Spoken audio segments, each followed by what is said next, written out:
If you're watching this, you probably think that dating sucks. Dating sucks if you're constantly rejected, finding yourself frustrated in your desires. Half of young people aren't dating, and a third of young men report having no sex.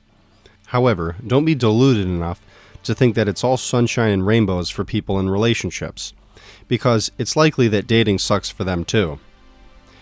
Dating sucks if you're in a relationship with a person you can't stand but stay with for fear of being alone and failing to pass your genetics to the next generation. Are relationships hopeless? Am I better off alone? Are men and women really at war with each other? Are all men rapists? Are women just out to use you for resources? Can we heal the wounds of the sexes? How do we live and date in a post-Me Too society?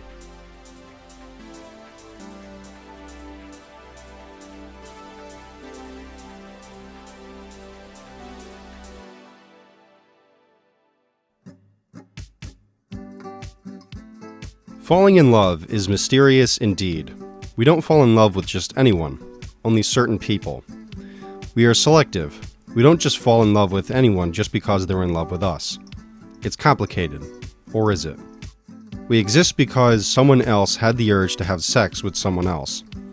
And then we pop out screaming because we thought our previous life was the last incarnation on this fucking planet.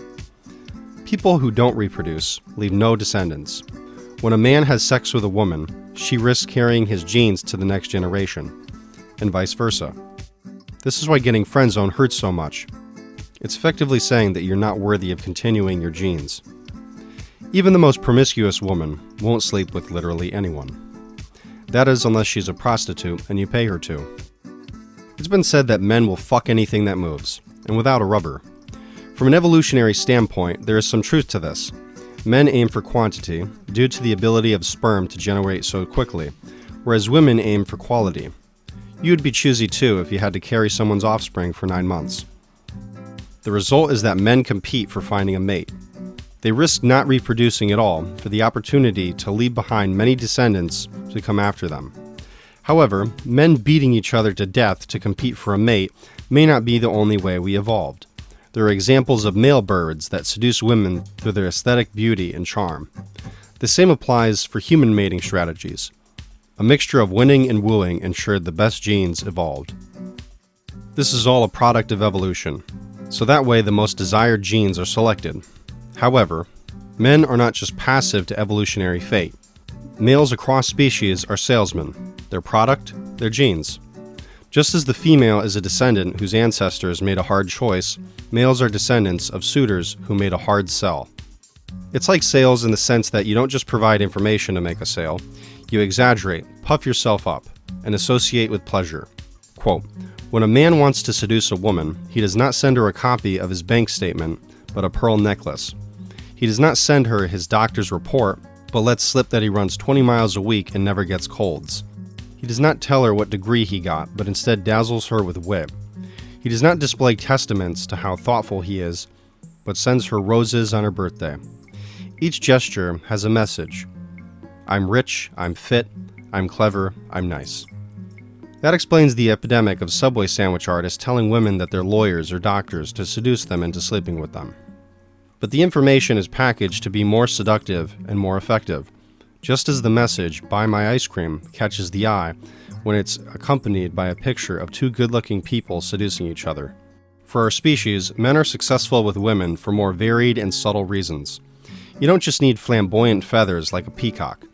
For us, choosing a partner isn't about having good-looking or disease-free offspring, although those are good qualities as well. Other factors such as someone who'd have good character as a partner and parent are desirable.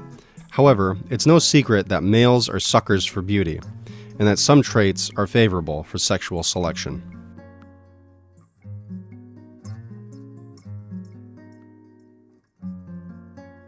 Is there a battle of the sexes? Me Too, social justice warriors, incels, involuntarily celibate, and the manosphere may seem new, but these conflicts are ancient. We all struggle with sexual conflict, at least to a degree. Even social scientists have a difficult time explaining why men and women clash. Feminists blame the patriarchy, toxic masculinity, and a glass ceiling that doesn't let them in to the quote-unquote old boys club. Incels blame women who are attracted to alpha chads and exploit beta orbiters. There's some truth to both explanations, but they are simplistic. Men do have a monopoly on sexual assault and rape, and some countries still have patriarchal laws that dictate women's sexuality. It is also true that power, status, and influence are attractive to women. However, women's preferences are also complex and include honesty, intelligence, wit, character, etc. What both ideological factions fail to see is how our more ancient sexual psychology fits in with our modern world filled with porn, dating apps, video game addiction, and mixed gender workplaces. Sexual conflict theory is the idea that a trait that is beneficial to one sex is detrimental to the other. For instance, water striders have spines in their dicks that damage the female tracts while mating. Black widow spiders eat their mates after getting it on if they fail to run away fast enough, using their bodies as food for their offspring. I guess there's hit it and quit it, and then there's fucking feast. Well, at least if you're in those 1/3 of males who hasn't got any recently, at least you still have your head intact. Male fruit flies ejaculate proteins that reduce the female's receptivity to other males, and also shortens her lifespan. Maybe being born as a human in this incarnation isn't so bad after all. A lot of incels or nice guy stories reflect spider males who don't have attractive enough packages of their gifts. Quote, "I was so nice, did all these things for her, put in so much time and energy, but she ended up with some douchebag with a sharper chin than me." We will address the friend zone later when we discuss Models by Mark Manson. Although physical attraction is important, it's a smaller portion of a man's mate value than a woman's. Sex has more risks for women than for men, such as unwanted pregnancy, sexually transmitted infection, and damage to reputation, even in the most egalitarian cultures. Genetic evolution is a slow process, one that has yet to catch up to our cultural evolution. Take jealousy, for instance. Jealousy is experienced pretty much equally between men and women.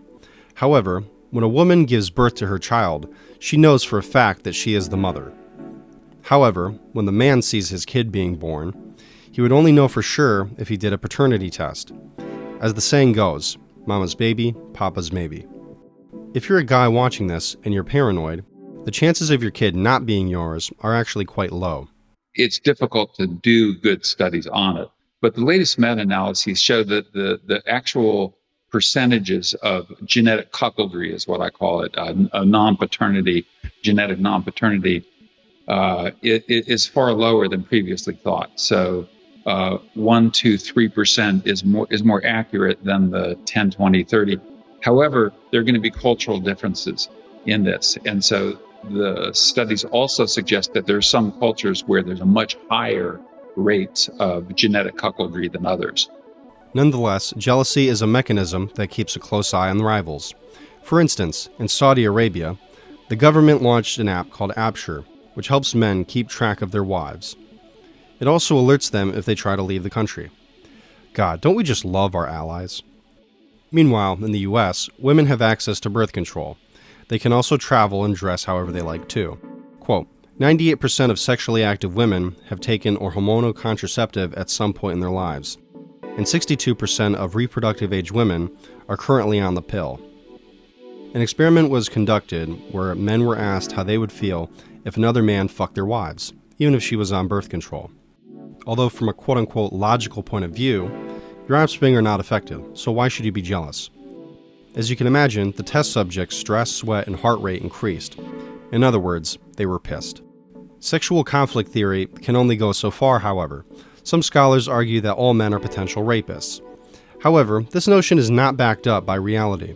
Most men wouldn't dream of harming women, or risk their reputations or futures, even if they were attracted and felt they wouldn't get caught. That isn't to say that there aren't sociopaths and narcissists with XY chromosomes. They possess 3 elements of what Buss calls the dark triad. Women are also capable of being sexual predators as well, but in different ways. Females who have dark triad traits are more likely to lure men from existing relationships, as well as use sex to get ahead in the workplace. There is conflict when the man and woman have incompatible strategies. If the man wants to meet the love of his life, but she just wants to fucking dump, the desires of both can't be satisfied. The following can also be sources of sexual conflict. A guy is attracted to a girl he thinks is out of his league. One partner wants sex faster than the other has built an emotional connection. A woman walks down the street and gets unwanted sexual attention, or quote-unquote catcalls. Professor David Schmidt conducted a study of 16,288 individuals in 52 countries. On average, men said that they wanted to have 1.87 sexual partners per month and 0.78 for women. This would increase to 6 for men and 2 for women over the next decade. In South America, 35% of men desire more than one partner in the next month, but only 6% for women. Even in Japan, where sex drive is low, 6 times as many men want to have sex with more than one partner as women. Another finding, 99% of customers of prostitution are men. Men are also statistically more likely to cheat. Sexologist Alfred Kinsey found that twice as many men as women had cheated while married. 50% for men versus 26% for women.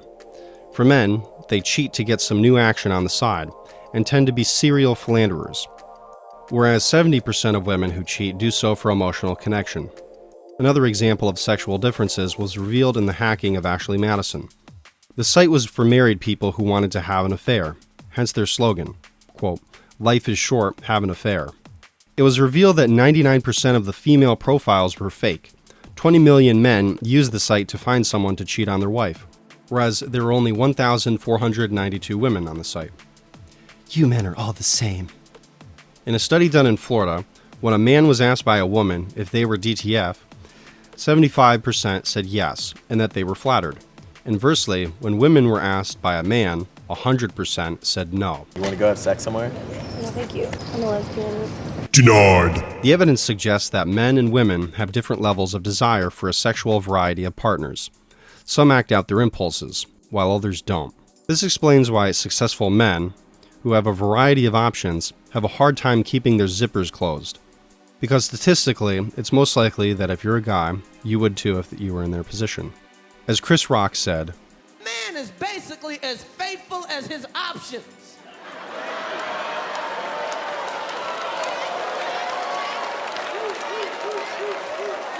That's how faithful a man is, no more, no less. as Americans, we value equality. People should be valued on the basis of merit, and not superficial bullshit. However, dating is not egalitarian. Misperception in how desirable one is can wreak havoc. Men tend to see most women as generally desirable, whereas women are attracted to men who are in the top 20%, or quote-unquote high-value men, as Rollo Tomasi likes to go on about ad nauseum. High value man. High value man. High value man. High value man. High value man. Thus giving women the upper hand in today's sexual marketplace. Men are also willing to lower their standards when it comes to intelligence or looks, if the sexual encounter is a low investment. Women are often misled by cues for long-term commitment from douchebags, such as interest in your personal life, taking you to a nice restaurant, and finding things in common, only to wake up and discover that he just wanted to hit it and quit it. Reading someone's intentions, especially when it comes to sexual attraction, is a bitch. For instance, you can be conversing with someone and wonder what their touch on your arm or the look they're giving you means. Are they interested in me sexually? Or do they just enjoy talking to me? Our own minds are horrible guides for understanding the opposite sex. Men tend to underestimate how upsetting an unwanted sexual advance is to a woman. Inversely, women overestimate how upset a man would be by sexual approach. Men also have a tendency to exaggerate and over-sexualize attention from women they're interested in, whereas women who are seen as physically attractive are likely to deny their advances, due to the volume of men simping for them. It's possible that women don't, quote, see signs of sexual attention as a mating strategy. This imbalance of sexual perception is a component of sexual harassment in the workforce. It's unpleasant to tell someone to fuck off because they're an unattractive loser. There's even an entire Reddit thread that gives women strategies for how to lose a guy that they aren't into. These include playing dumb, ignoring their advances, or just walking away. There's a paradox, however, when it comes to behavior that's attractive to women. Here's the paradox, and it's one that incels in particular can't stop bitching about. Narcissism, Machiavellianism, and psychopathy, traits of what is called the dark triad, quote, turn out to be unusually attractive to women. This outrages the incel or nice guy who invests so much of his time and mental energy who is shocked to find out that being a doormat is not seductive. So, what is it that makes these douchebag chads so attractive? First off, they are socially charming. Guys with dark triad traits are bold, confident, and give the woman they're interested in their attention, which makes them feel special. Contrast this with guys who awkwardly approach women or can't even think of what to say and spend the whole night in the corner on social occasions, assuming they even had the balls to leave their house. Second, bad boys are confident and high status because they are in a position of power, in some capacity, or at least appear like they could have the potential to. Third, they have a good sense of style, or one that's appropriate for the social setting they're in. Fourth, they have smooth body language, no fidgeting, and consistent eye contact. They're also comfortable in themselves and don't appear needy. They assume that they're hot shit. So, if you're currently a simp or an incel, you don't have to be a douchebag, but instead be bold, mindful of body language, have a good sense of style, clear purpose, and an empowering mindset.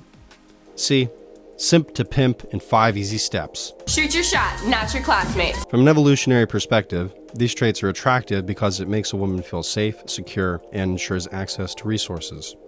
However, just because quote-unquote bad boys are exceptional seducers in the attraction phase does not make them exceptional partners. In fact, the opposite is the case.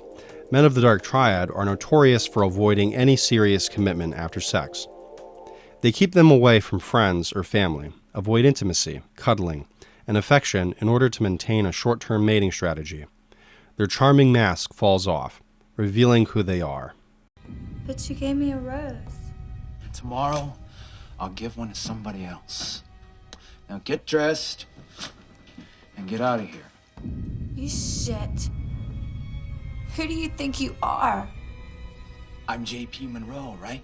You stupid little bitch. Give me back my shirt and get the fuck out of my life! Men of the dark triad are liars, cheaters, and thieves. They play on women's emotions to exploit them for their own benefit. However, women who score high in the dark triad can be just as diabolical as any man. Women of the dark triad use sexual deception, such as the use of sex, to obtain resources such as clothes, money, good grades, or sexual conquest in itself. They are more likely than other women to use a fake orgasm to maintain the flow of resources to them. They are also more likely to lie about their body count, saying that it's lower than it really is. Mate poaching is also common in men and women of the dark triad, pulling away their target even if they're married. To them, sex is not about love or romance, but conquest. To achieve understanding between the sexes requires that we acknowledge the differences between male and female psychology. For instance, when a woman is being friendly, the man may interpret these gestures as sexual invitations. The man feels pissed because he was quote-unquote led on. It seems like women are giving signs of interest, and so then the man makes a move, and so when he gets rejected, he feels humiliated, and he gets resentful. Get rejected. For women, this misperception creates problems as well. They use deflections such as quote-unquote, I have a boyfriend, or quote-unquote, I don't date in the workplace, which is another way of saying, I don't shit where I eat. However, if the guy is a moron, after all, sometimes 2 heads aren't better than 1, he will wait like a simp for her to magically break up with this real or made-up boyfriend. Men should be aware that just because a woman is smiling at them doesn't mean that they want to blow them. Inversely, women can be aware of why a man would think they're getting signals from them. We should also be aware of sexual emotions. Take disgust, for instance. If men were aware of the fact that women feel disgust more easily than men, women wouldn't be subjected to the influx of dick pics that they receive on a surprisingly frequent basis. Quote, most men fear getting laughed at or humiliated by a romantic prospect, while most women fear rape and death. Gavin DeBecker. There are measures being taken to have more awareness towards these misperceptions and their consequences. The days of the casting couch are over after the Me Too movement exposed the disgusting nature of Hollywood and abuses of power. Legal and cultural attitudes are changing to address this. We should ensure that we have a safe, civil society where people's rights and dignity are not violated. However, is it possible for us to go too far in the other direction? In the university where David Buss teaches, there is sexual harassment training, not just a reminder that it's immoral and unethical to have your students blow you for a better grade. If someone makes a colorful comment and you witnessed it, you could be fired for failing to report it. If policies like these are used to solve our sexual conflict, our society will become hysterical out of groupthink and the need for everyone to save their own ass. When Bus was in college, professors threw keg parties. He even saw a male graduate student have his arms around 2 female undergrads. There were even cases of professors fucking their students, and no one found an issue with this at the time. Examining institutions, laws, and attitudes can be a way of reaching harmony between the sexes. Viewing the psychology of men and women as the same will not help in this. Men and women are not the same, but complementary. There is hope for achieving harmony. Violence among partners from 1993 to 2005 dropped by 2/3. Quote, in the U.S., rape rates were 40 per 100,000 in 1992, but fell by roughly 25% to 31 per 100,000 inhabitants in 2008. Not all men are rapists, or even potential rapists. However, men who are in dark triad traits, Machiavellianism, psychopathy, and narcissism, are more likely to use deception with online dating, sexually harass women at work, abuse women in relationships, and stalk them after a breakup. It would be ideal if they just simply didn't exist, so that the rest of us guys wouldn't have to collectively pay for their sins. However, since we don't live in an ideal world, and they do exist, it is best to stay alert of their behavior and avoid them. Men who are impulsive, abusive towards animals, overly risky, and are unable to delay gratification are likely to fall into the dark triad, whereas men who are high in light triad traits such as honesty, humility, and empathy are unlikely to use sexual coercion. Quote, women evolved in a social context with kin in close proximity and allies they could enlist to deter potential sexual predators. That historical context did not prepare women for a world of fraternity parties with spiked punch, novel date rape drugs such as Rohypnol, and online sexual sociopaths. Consequently, cultural defenses, including laws, workplace policies, and online background checks for deception and criminality, must be invented and deployed where ancient evolved defenses no longer do the job. Sexual violence toward women is the most pervasive human rights issue. However, knowledge of our sexual psychology can create better conditions to reduce this violence. Quote, progress rests with the recognition of a fundamental change in sexual morality, that women themselves, not boyfriends, husbands, or fathers, should have sole autonomy over their own bodies. Female choices about when, where, with whom, and under which conditions they consent to sex is the deepest and most fundamental component of women's sexual psychology. It is a fundamental human right. Although men have co-evolved strategies to undermine it, that freedom of choice should never be compromised. A deep understanding of the co-evolution of sexual conflict in humans will not magically solve all problems, but I am convinced it is the light and the way. End quote.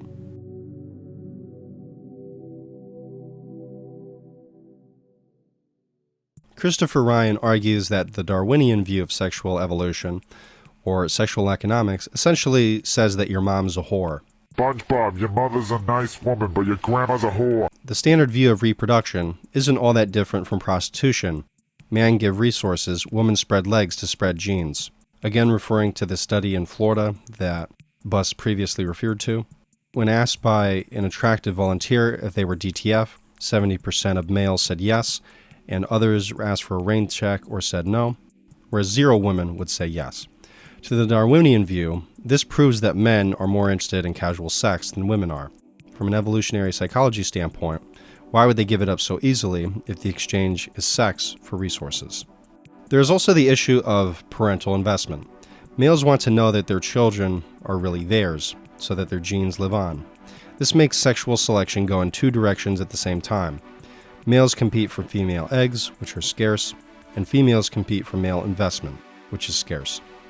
Let's take the following scenario. A woman meets a guy. He's boring but has a secure job, money, and a house on a cul-de-sac. He's not the best looking or interesting dude in the entire universe, but he can provide reasonably well. The woman boinks a bad boy while ovulating, making her husband a cuckold while still taking his resources. The man is also bored of the wife and screws his secretary, coming home quote-unquote late from work. We're all just a bunch of dysfunctional, lying, cheating cunts. This strategy is a sexual zero-sum game. Instead of having a sexual zero-sum game, Ryan argues that our true nature is living collectively, sharing resources, the raising of children, and even sexual partners. Some even argue that female sexual hesitance is more cultural than biological. According to sex researchers Salehan Ford and Frank Beach, quote, "In those societies which have no double standard in sexual matters, and in which a variety of laisabs are permitted, the women avail themselves as eagerly of their opportunity as do the men." Primatologist Meredith Small has also noted that males are not alone in their seeking of novelty, but female primates as well. In fact, a male that is new is more attractive than any other trait. Quote, "The only consistent interest seen among the general primate population is an interest in novelty and variety. In fact, the search for the unfamiliar is documented as a private preference more often than as any other characteristic our human eyes can perceive." Only 3% of mammals are sexually monogamous, and adultery is found in every human society. It is also a leading cause of divorce. Ryan argues that if monogamy came naturally to us, it wouldn't be necessary to reinforce so strictly. Instead, our ancestors were more likely to have a socially based sharing system. Female bonobos show evidence for this. She boinks everyone in the group to reduce male conflict. Thus, no one knows whose offspring is which, and this creates social cohesion. Ryan argues that monogamy is based on a sexual zero-sum game. If two people desire the same person, and they choose one, they get a partner and the other doesn't. Ryan criticizes the findings of Buss, using college students in a study to make conclusions on human sexuality as a whole. In his research, Ryan found that sexual attitudes in Africa vary depending on class and subculture. Also, all of the students questioned were in post-agricultural societies, so it's possible that this jealousy is a product of modern life. In Bolivia, jealousy arises not because of the fact that one spouse is fucking other people, but spending too much time and energy on them. According to anthropologist William Crocker, Canela husbands aren't jealous because the husbands participate in a ritual where they and 20 other guys fuck their wife. Ryan maintains that any guy that can maintain a poker face while his wife is getting rammed by 20 other dudes is not someone you want to play poker with. In Western culture, a man loves a woman when he can't think of anything else. Simping. He's obsessed. Simping. He'll do anything to be with her. He's blind to red flags. Simping. Spends all of his money on her. Simping. Or will even sleep in the rain if she tells him to. Simping! Christopher Ryan suggests the following as a title to replace When a Man Loves a Woman by Percy Sledge, as quote, "When a man becomes pathologically obsessed and sacrifices all self-respect and dignity by making a complete ass of himself, and losing the woman anyway because really, who wants a boyfriend who sleeps out in the rain because someone told him to?" Is jealousy normal? Ryan argues that fear is certainly natural, but that insecurity and jealousy are expressed differently based on how the society you live in views sex. Ryan quotes from Richard Dawkins, who points out that you may love different kinds of wine, art forms, music, etc., and that just because you love multiple composers doesn't necessarily mean that you're cheating on the other. He also quotes from E.O. Wilson, which pretty much sums up his view. Quote, "All that we can surmise of humankind's genetic history argues for a more liberal sexual morality, in which sexual practices are to be regarded first as bonding devices, and only second as a means for procreation. Our drive for sexual variety is a way of avoiding incest. Perhaps being married to someone for so long is antithetical to the aversion of the familiar. Married men have less testosterone than men the same age who are single, and married men who cheat have more testosterone than married men who are faithful. Though I'd be curious if guys who naturally have more testosterone just can't keep their dick in their pants anyways. However, even just chatting with novel, attractive women can increase a guy's testosterone by 14%. Some couples, 15 to 20%, have sex less than 10 times per year. I guess eating from the same honey pot gets monotonous after 30 years. So when you're middle-aged and can't even get a hard-on for your partner anymore, you have a few options. The first is to cheat and lie about it. You screw an intern's brains out on the side, and aside from getting potentially Me Too'd from it, it's a secret that you'll either have to hide for the rest of your life in shame, or inevitably you will get caught. Never doubt the spidey senses of a woman's intuition. Their sense of smell is stronger than yours. The next option is to eat from the same honeypot for the rest of your life, but resort to porn or antidepressants. And the last option is serial monogamy. Just rinse and repeat the same bullshit patterns of your old relationships. New honeypots, same bullshit. As Susan Squire says, author of I Don't, A Contrarian History of Marriage, quote, "Why does society consider it moral for you to break up a marriage, go through divorce, disrupt your children's lives, maybe forever, just to be able to fuck someone with whom the fucking is going to get just as boring as it was with the first person before long? A man who pursues long-term happiness by leaving behind a string of hurt, embittered women and emotionally wounded children is little more than a dog chasing tail, his own. And if you're a woman who's being cheated on, or vice versa, the options aren't any better. Have your own affair, put your head in the sand, or call the lawyers and split the family. Cheating implies there is a winner and a loser to the social game of marriage. A woman who cucks her husband into raising another man's kids, quote-unquote, wins. Just as a baby daddy who has a string of women he impregnates without being present, quote-unquote, wins. In a true partnership, however, cheating does not lead to victory. David Buss argues from an evolutionary psychology point of view that this whole dating business is so difficult because men and women have different mating strategies. Men are wired to have a low investment strategy, high sperm count, whereas women are more choosy due to having a limited egg count. Hence the phrase, eggs are expensive, sperm is cheap. Christopher Ryan argues that monogamy is what makes this whole mating-dating business a pain in the ass.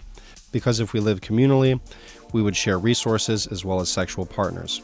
Everyone would raise everyone's kids, and this would lead to a greater social cohesion rather than the one we currently see in our Western capitalist individualist society. As far as my own 2 cents go on this matter of whether monogamy or poly is more optimal, we have to take into account that these polyamorous societies, as Ryan points out, share other resources as well. It's part of their whole lifestyle. Their sense of identity is as a collective group, whereas in the West, we are highly individualistic.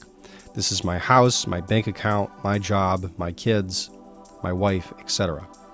For many Americans, the idea of sharing a percentage of their taxes to get universal health care is absurd, never mind sharing sexual partners. As far as I'm concerned, I really don't give a shit what people do with their sex lives, so moralizing about which one is better wouldn't be authentic to me. As a philosophy channel, I think it's valuable to expose you to different schools of thought, even when it comes to fucking. Being the quote-unquote Western individualist that I am, I guess this lies in the individual to decide what is best for themselves. That being said, from what I've gathered from people I follow who are poly or were at one point, it takes a great deal of emotional awareness to take on, and should not be taken lightly. Even though we may not live in communes as Westerners, there's still something to be said about having a sense of community. This lack of community leaves us feeling atomized and alone, and it's no wonder dating can be a struggle.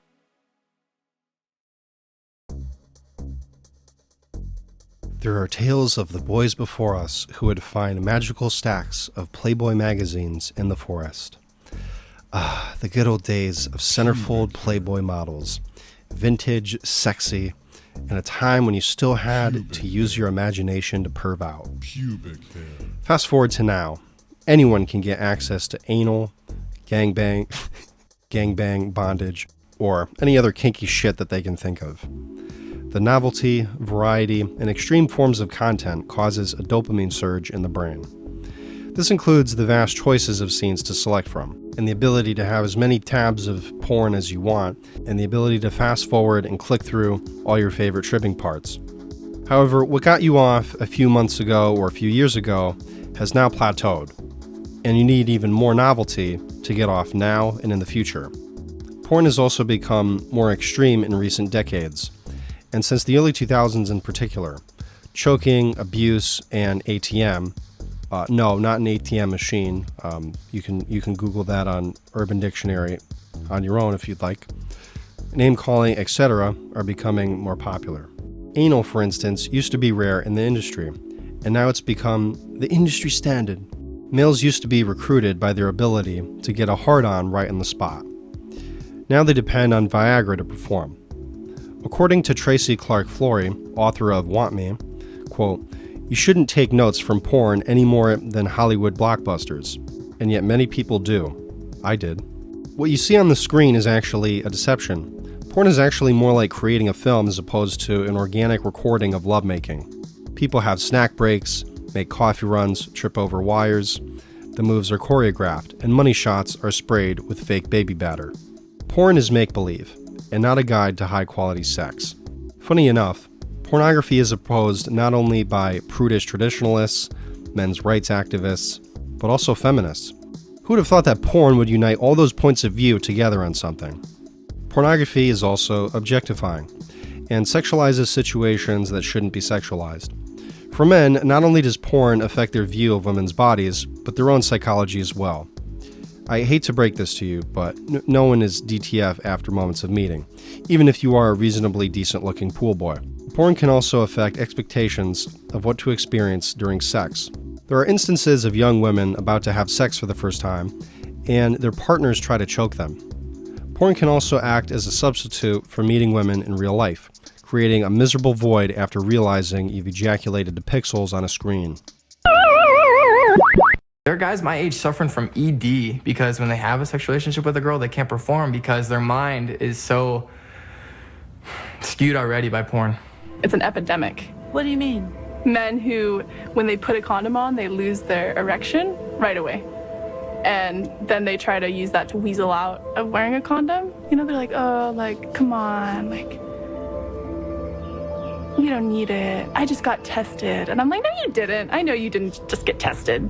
I'd say the condom problem is because of porn, because I feel like men are really used to like their rough hand or something. And then like, they're like, oh, I'm not sensitive with a condom. And like, I can't feel you. I'm like, You Zoomers and your failure to get a hard-on without porn or blue pills are shit out of luck. Digital pornography has also transitioned into other forms of sex work, such as camming, OnlyFans, Skype sessions, premium Snapchats, fetish clips, and financial domination, or femdom. Men who pay money for this kind of content are often referred to as sips. No e-girls, never! Look, I'm going to be completely pragmatic, before you get the impression that I'm some kind of no-fap cult guru. So is never watching porn again in your entire life a realistic expectation? 35% of all internet downloads are pornographic. If you're watching a movie or a show and the characters start fucking, are you gonna be that narc and just turn it off? Fuck that. I'm of the opinion that this is not a matter of morality, religious, sexual, or otherwise, but a matter of attention. Being mindful and using your imagination to create scenarios instead is probably better for your sex life. I like to think of porn as junk food for your brain. You can acknowledge that junk food in McDonald's is bad for you, but are you never going to eat from McDonald's ever again for the rest of your entire life? No. But are you going to eat McDonald's every single day? No. But that's what cheat days are for. If you feel that pornography is affecting your life in a negative way and killing your motivation, here's a challenge that Mark Manson gives in Models. Jerk off only once a week, and then when you do, use your imagination. And think of somebody that you're attracted to. Also, try to last more than 10 minutes.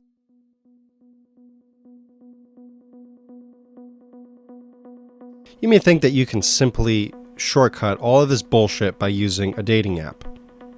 I know I was naive enough to think that at one point.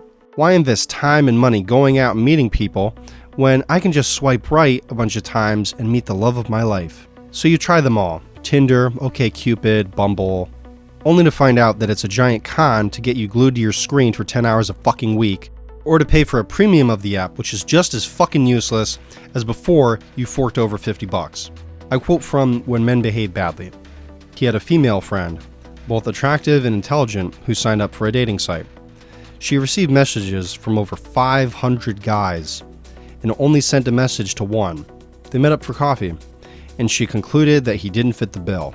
Men tend to swipe hundreds of times a day, copy-pasting the same messages, whereas women are more choosy.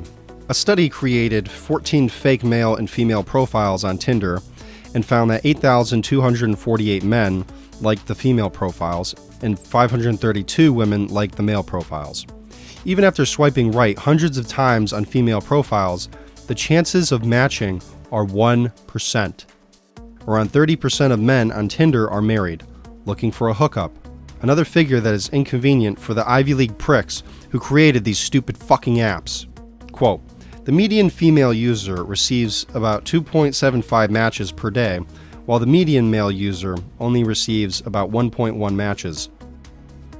At that rate, to expect a match, a typical woman would have to like just 3 men, while a man would need to like over 50 women. Of course, a match doesn't always lead to an interaction, hence getting ghosted. Assuming on the off chance that you do match with someone on a dating app and get a date, it's likely that the person you match with is bullshitting you on their profile. A study found that 81% of dating profiles have at least one lie about verifiable characteristics. If the profile is a guy, they may use the following to bullshit you: posing in front of a Lambo, flashing a Rolex, getting attractive women to pose with them, etc. If you're a guy looking for a date, you may get catfished. That cutie who swiped right on you is smart, attractive, and somehow gets all of your quirky wonder shows and references, may in fact be a 300-pound blubbery whale, or a mentally ill guy seeking attention. Funny enough, the latter actually happened to a friend of mine.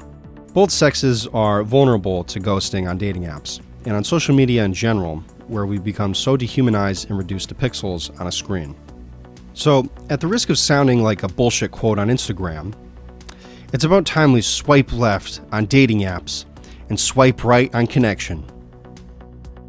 The data is clear. Uninstall those fucking garbage apps on your phone, and let's start a revolution.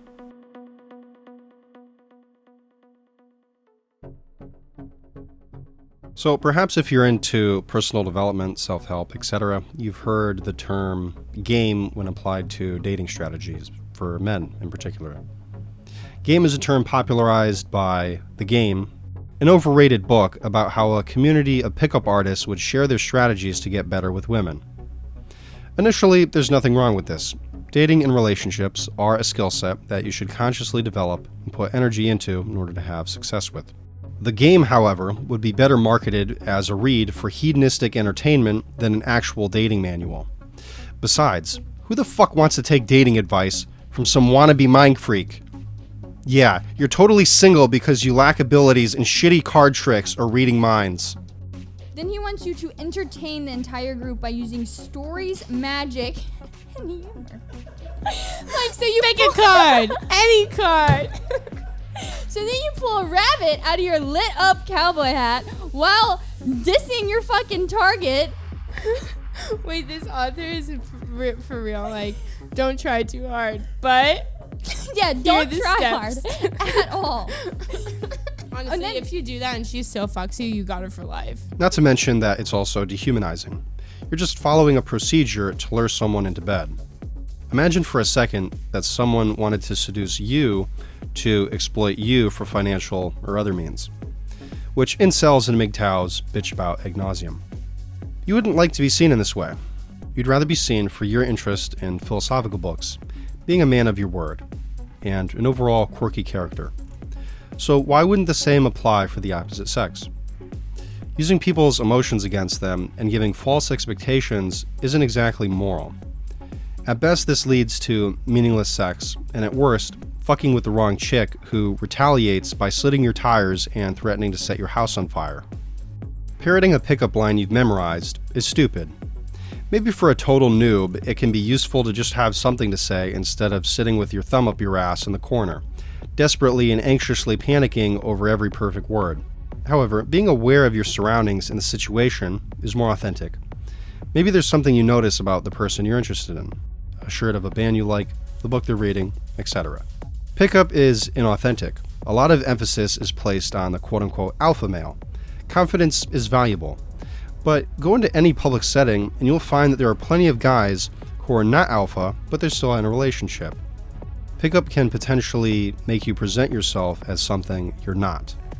Speaking of deception, pickup artists might not be as skilled as they seem.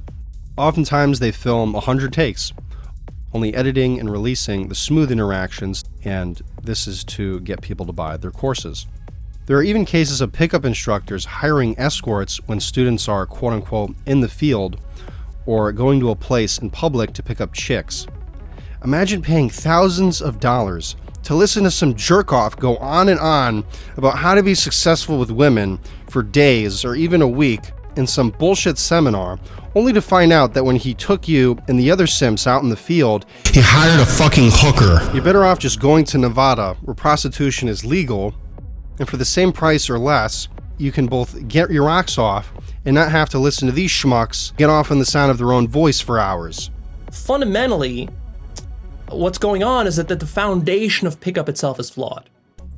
It's flawed for three main reasons. The first is that the pickup community is predicated upon the following assumption, is that you will have fulfillment by sleeping with lots of hot women. And that right there is just a complete fail. If you really understand how human psychology works, this cannot possibly work under any conditions. In fact, if anything, it's going to create a lot of suffering in your life. It's going to backfire on you. But that's not something you can appreciate when you're just desperate for sex. When you're just desperate for sex, you just want a girlfriend, you've been that nerd, that shy guy your whole life. It really feels like if you fix your shyness, if you become confident, if you become that alpha male guy, and you can get all the girls you want, and you can get your dream girlfriend, that you think that that's going to fix all your problems, and now you're going to be fulfilled. And I got news for you, that's not going to fulfill you at all. It won't. All right. So the mating strategies of men and women are a bit different. It can be a hard thing to navigate. Dating apps are bullshit. Porn is bullshit. Pickup is bullshit. So what's the solution to all of this that isn't bullshit? Okay. The solution lies in a personal favorite book of mine, Models by Mark Manson.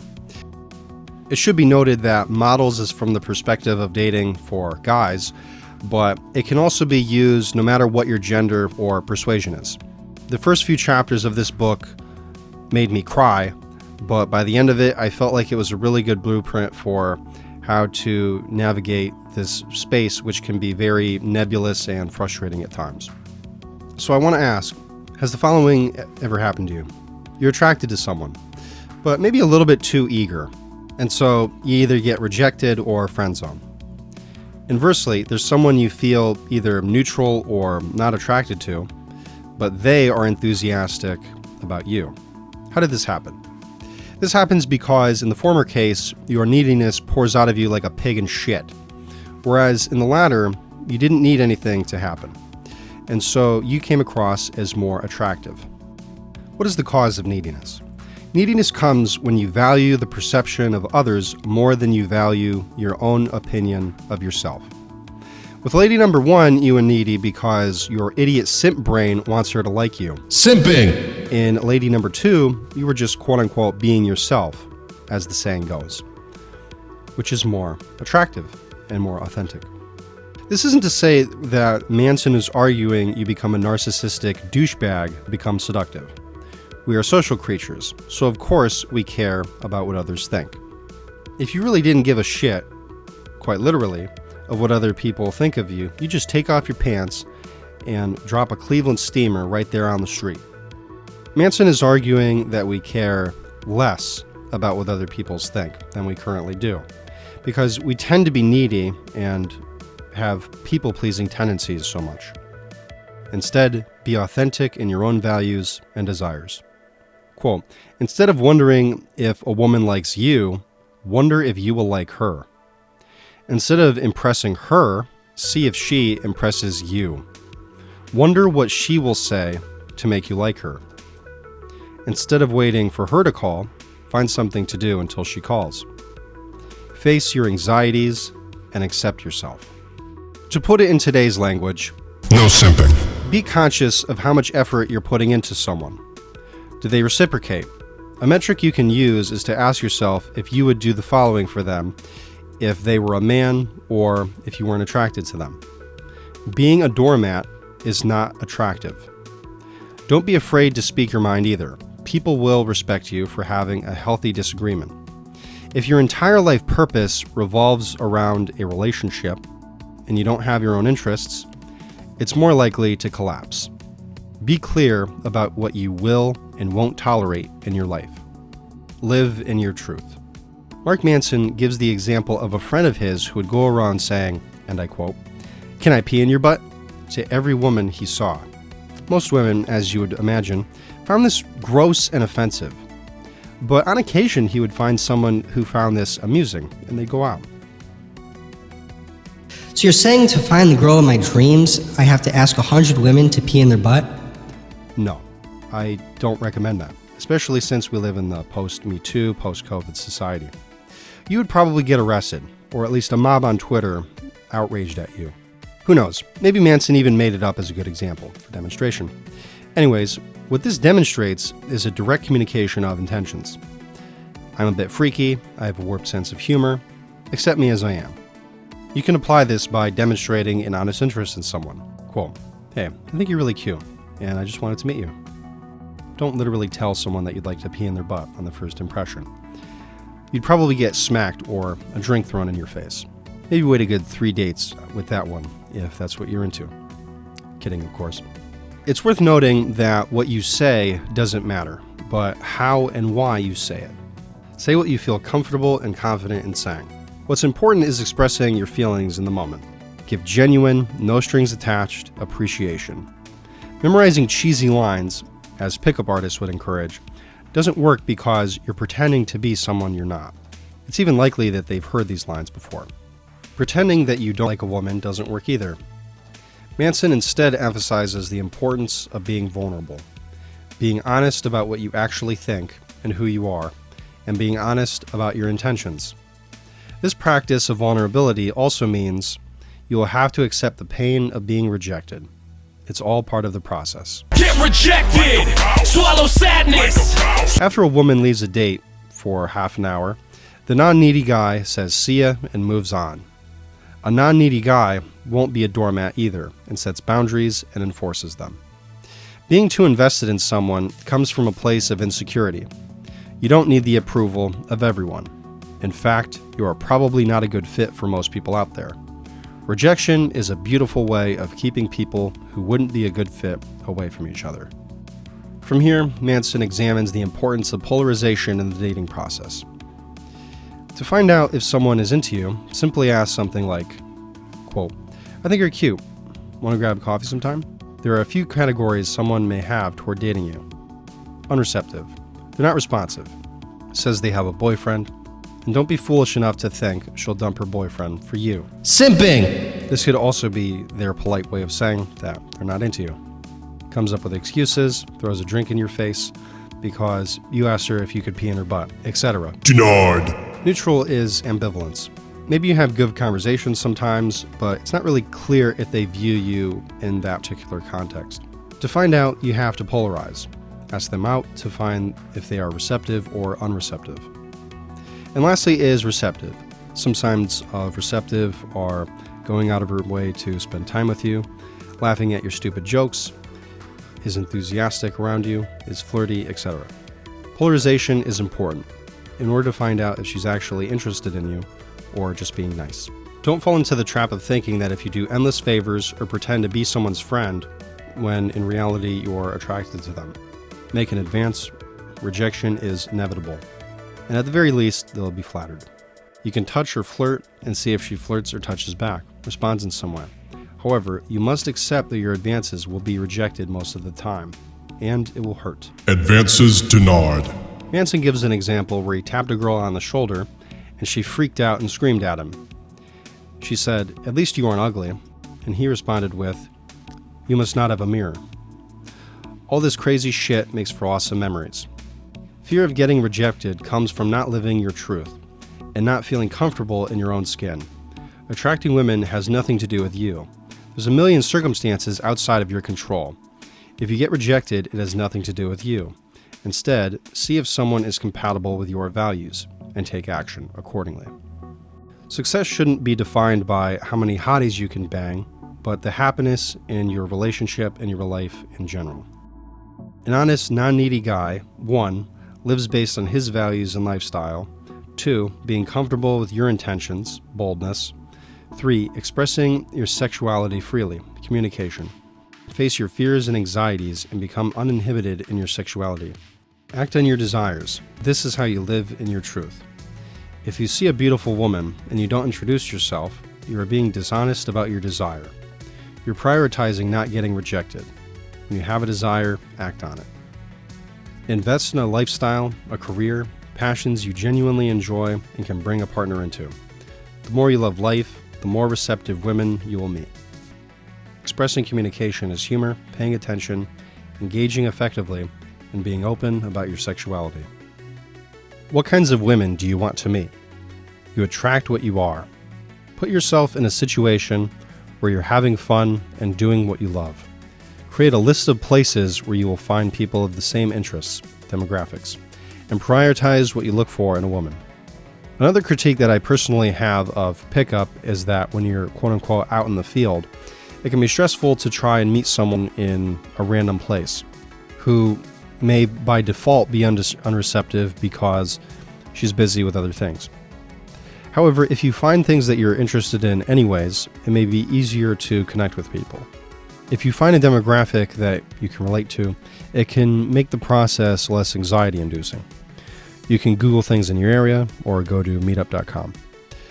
Perhaps you don't even have to be Mr. Extrovert right away, but being a regular somewhere helps.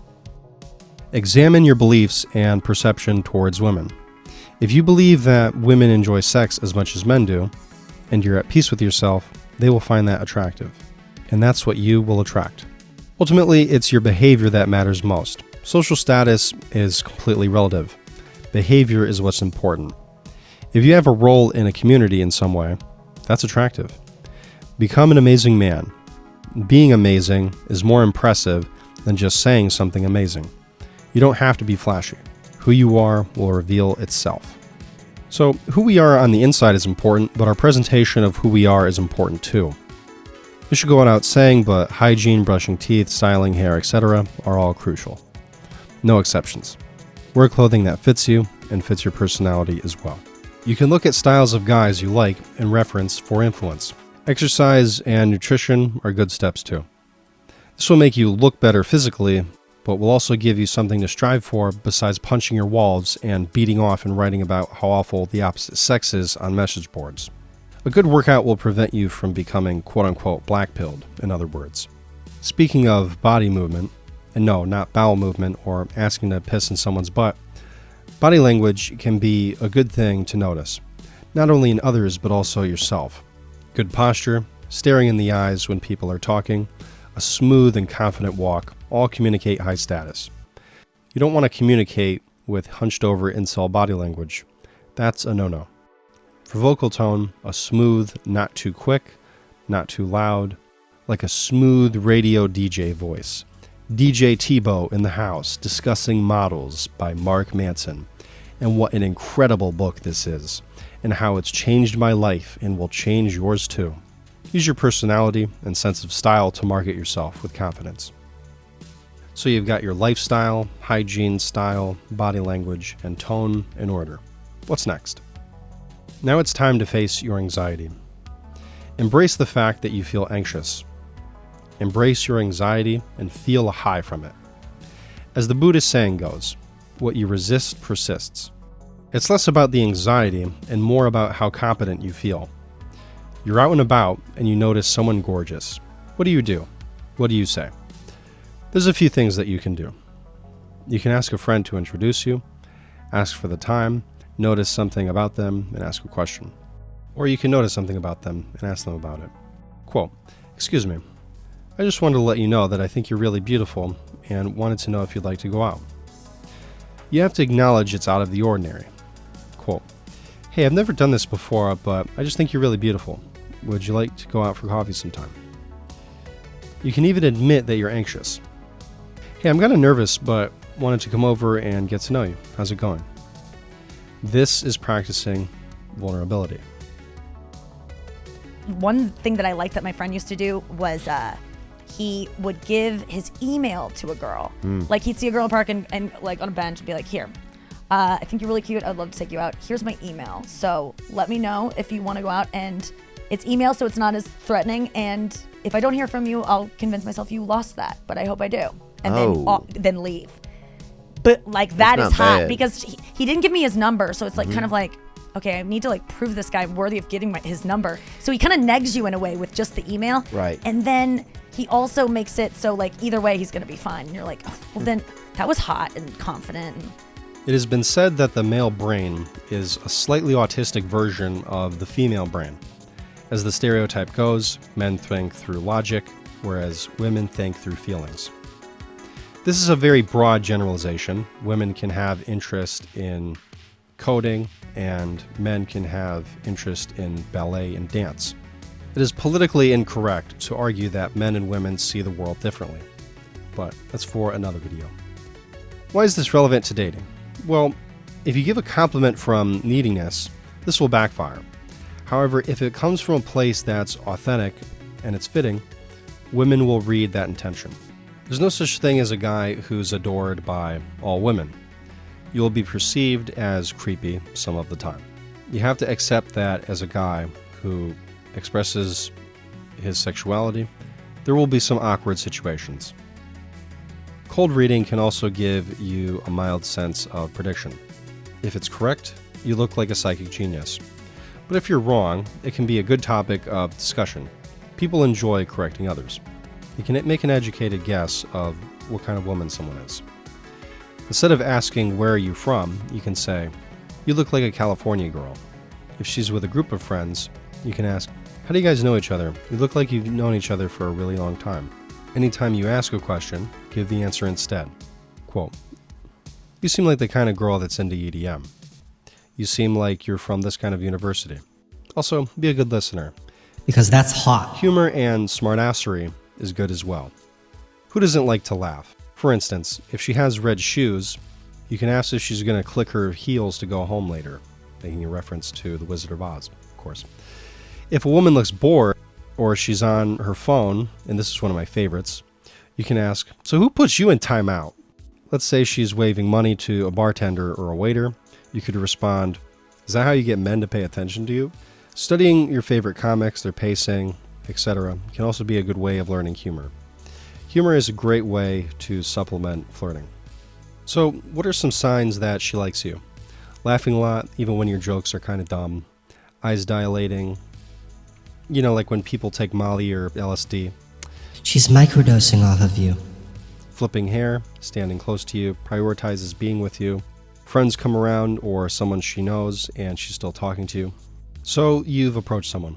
You both had a great interaction and you asked for her number. You could say something like, I really enjoyed talking to you. What's a good way to reach you? Another approach is to have a card with your info and just give it to her. But keep in mind this strategy has little response, but I've heard that when you do get a reply, they are more receptive. When you get her info and she flakes, fuck it. It's just not worth simping over. Find and meet someone who is interested in you instead. There's no need to spam until they reply. 1 or 2 messages tops is enough. Text within 24 hours. Manson instructs to be very direct and precise. What are you doing Friday? And have a date planned. Don't get into the pen pal trap, as Tommy Lahren famously ranted against and lectured us about. Use texting to set up dates. Don't spend 3 months going back and forth about esoteric philosophy.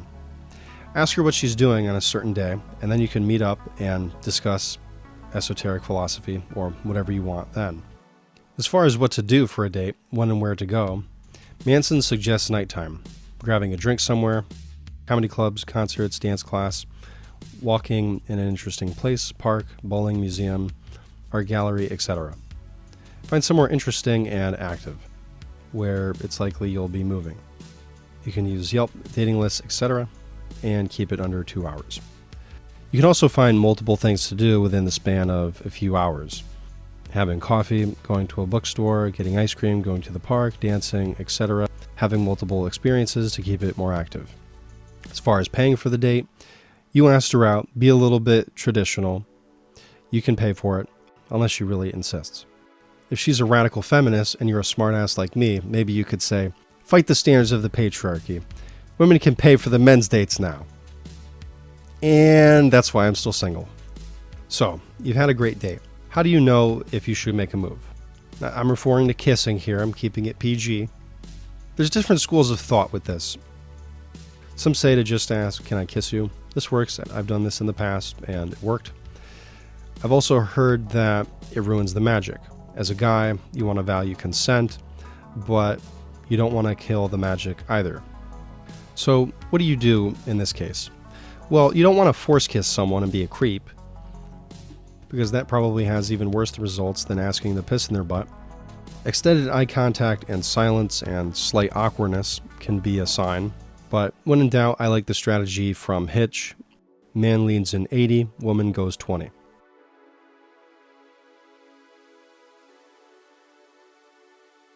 And there you have it, how to successfully date and navigate planet Earth's 4.5 billion years of biological bullshit. We've examined why the process of dating today is so difficult, both from evolutionary and cultural perspectives. Bus shows traits of the dark triangle of sexual predators, in the hopes that these red flags can help people become more safe in their search for a partner. Christopher Ryan argues that the current configuration of our Western society and its materialism, individualism, and possessiveness is responsible for our suffering, and that we'd be better off living in a more communal context. Some cope with their loneliness by retreating into porn, and others into pickup. However, as frustrating as dating and the relations of the sexes may be, the answer is not to deny or suppress our desires, but to lean into them fully, in a way that is both honest and dignified. If you appreciate our content, you are more than welcome to leave a donation on our Patreon. This helps us with the cost of books, equipment, stock footage, and time into editing to keep these presentations consistent and freely available.